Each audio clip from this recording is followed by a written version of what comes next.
இந்த ஊரில் அடுத்த யுனிக்கான விஷயம் அப்படின்னு நான் பார்த்தது இந்த பேம்பூ ட்ரக். ஏன் இதுக்கு பேம்பூ ட்ரக் அப்படின்னு பேர் வச்சுருக்காங்கன்னா, நம்ம ட்ரக் பண்ணி போகிற எல்லா இடத்துலையும் மூங்கில் மூங்கில் மூங்கில் மட்டும்தான் இருக்கும். மூங்கில் காடுகளே,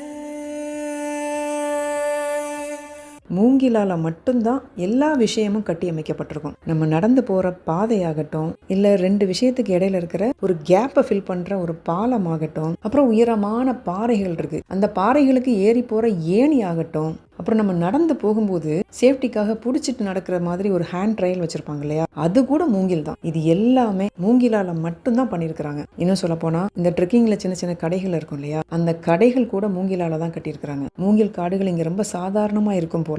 ஸோ இங்க கிடைக்கிற பொருட்களை வச்சு அவங்க அதை மேக்ஸிமம் யூட்டிலைஸ் பண்ணியிருக்கிறாங்க. பேம்பூ ட்ரக்கை பத்தி சொல்லணும்னா 1 மணி நேரம் கூட விடாம பேசணும்னா பேசிட்டே இருக்கலாம். அந்த அளவுக்கு பார்த்து வியந்த ஒரு இடம். போன பாதை, பார்த்த காட்சிகள், டச் பண்ண இடங்கள், ஏறி இறங்கும்போது வேர்த்து கொட்டி மூச்சு வாங்கின அனுபவம், வழியில சந்திச்ச மக்கள், பேசின வார்த்தைகள், இதெல்லாம் இன்னும் மண்டைக்குள்ள இருக்கு. கண்டிப்பா இது ஒரு காம்ப்ளெக்ஸான ட்ரக் தான், ஒத்துக்கிறேன். பட் பெஸ்டான விஷயங்கள், யுனிக்கான விஷயங்கள் கஷ்டப்படாம அவ்வளோ சீக்கிரம் கிடைச்சிடாது. இங்க குறுக்கு வழியெல்லாம் கிடையாது. ஸோ நல்ல விஷயம் கிடைக்கணும்னா கஷ்டப்பட்டு தான் ஆகணும். பட் மைண்டை செட் பண்ணிட்டோம்னா பாடி ஆட்டோமேட்டிக்காக அதுக்கேற்ற மாதிரி வேலை செய்யுங்க.